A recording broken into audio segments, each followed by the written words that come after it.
अस्सलाम वालेकुम। क्या आप जानते हैं कि अक्सर पेशेंट मेरे पास आते हैं और वो मुझसे कंप्लेन करते हैं कि रमज़ान में हमारी हेल्थ बेहतर होने की बजाय, इम्प्रूव होने की बजाय और डिटोरिएट हो जाती है। उनको गैस के इश्यूज़ क्रिएट हो जाते हैं, स्टमक का इशू क्रिएट हो जाता है, उनको ब्लॉटिंग स्टार्ट हो जाती है। मैं doctor Amreen Haider, consultant lifestyle medicine physician, आज आपको बताती हूँ कि आप अपनी हेल्थ को रमज़ान में कैसे इम्प्रूव कर सकते हैं और आपको इफ्तारी में क्या लेना चाहिए। अफ्तारी में आप क्या खाएं? अफ्तारी में सबसे पहले ज़ाहिर है खजूर आप लेंगे, जो कि हमारी सुन्नत और हज़रत मोहम्मद सल्लल्लाहु अलैहि वसल्लम के अकॉर्डिंगली भी है कि आप 1 खजूर ले लें। अगर आप ज़्यादा लेना चाह रहे हैं तो आप 1 से 3 ले लें, इससे ज़्यादा आप प्लीज़ मत लें। उसके बाद जो है आप अपना रोज़ा अफ्तार करें।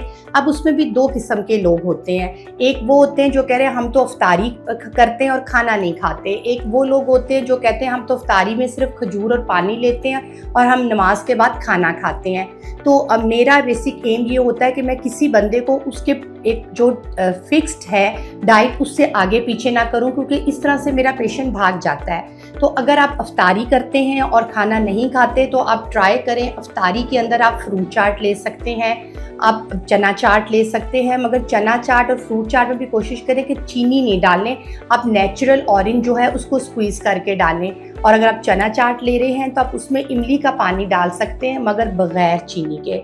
और उसके अलावा जो है ना, अगर आप पकोड़े खाना चाह रहे हैं तो प्लीज़ आप काइंडली ज़रूर लें, उसमें वेजिटेबल्स डालें ज़्यादा से ज़्यादा। और कोशिश करें जैसे आप अब शामी कबाब को अपने सॉस पैन में फ्राई करते हैं, 1/2 टीस्पून आप डाल के ऑयल का नॉन स्टिक पैन में, या आप जो भी पैन यूज़ कर रहे हैं उसमें 1 चम्मच या आधा चम्मच ऑयल डाल के उसमें बिल्कुल शामी कबाब की तरह टिक्कियाँ बना के कम बेसन डाल के उसमें आप प्याज डालें, गाजरें डालें, शिमला मिर्च डालें, आप आलू डालें, डाल के आप वो 4 पकोड़े ले सकते हैं। आप शामी कबाब ले सकते हैं, ग्रिल चिकन आपके लिए बहुत अच्छा है, ग्रिल चिकन ले सकते हैं, उसके साथ सौते वेजिटेबल्स आप ले सकते हैं।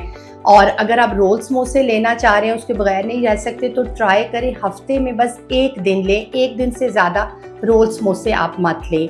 और पानी के अंदर सबसे बेस्ट जो ड्रिंक है वो है नींबू पानी, लेकिन नींबू पानी के अंदर भी आप चीनी मत डालें, आप उसको नींबू और पानी और नमक वाला जो है ना नींबू पानी या स्कंजवी जिसको हम कहते हैं, वो आप बना के ले सकते हैं।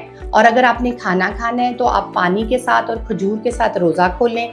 थोड़ी सी फ्रूट चाट लेना चाह रहे हैं तो वो आप ले लें। और उसके बाद जो है ना आप नमाज़ पढ़ें, और नमाज के बाद जो आप रूटीन में अपना खाना खाते हैं वो खा लें, मगर ट्राई करें आपका खाना आपके सोने से कम तकरीबन 2 घंटे पहले हो। और अगर आप तरावी के बाद, जैसे बहुत से लोग कहते हैं हमें वीकनेस हो रही है या हमने कम खाया है, तो अगर आप उसके बाद कुछ लेना चाह रहे हैं तो उसमें सबसे बेस्ट हाल ये है कि जो आपने अफ्तारी के लिए बनाया था, जैसे फ्रूट चाट हो गई या चना चाट होगी, वो आप 1 बाउल ले सकते हैं, बजाय इसके कि आप बर्गर, पैटीज़, पिज़्ज़ाज़ और बाहर के बने हुए मैदे से बनी हुई चीज़ें लें। अगर आप इस रमज़ान में वाइट फ्लावर यानी कि मैदा, उसको अगर आप अवॉइड करेंगे तो आप खुद देखेंगे कि रमज़ान के 1 मंथ के बाद आपकी बहुत सी जो इलनेसेस हैं वो खुद रिजॉल्व हो जाएंगी और आपकी हेल्थ भी पहले से बहुत अच्छी हो जाएगी। आई होप कि आप इनके ऊपर इन चीज़ों को फॉलो करोगे, इन पॉइंट्स को, ताकि आपका रमज़ान भी बहुत अच्छा गुजर सके और आपकी हेल्थ भी पहले से अच्छी हो सके। ठीक है, थैंक यू।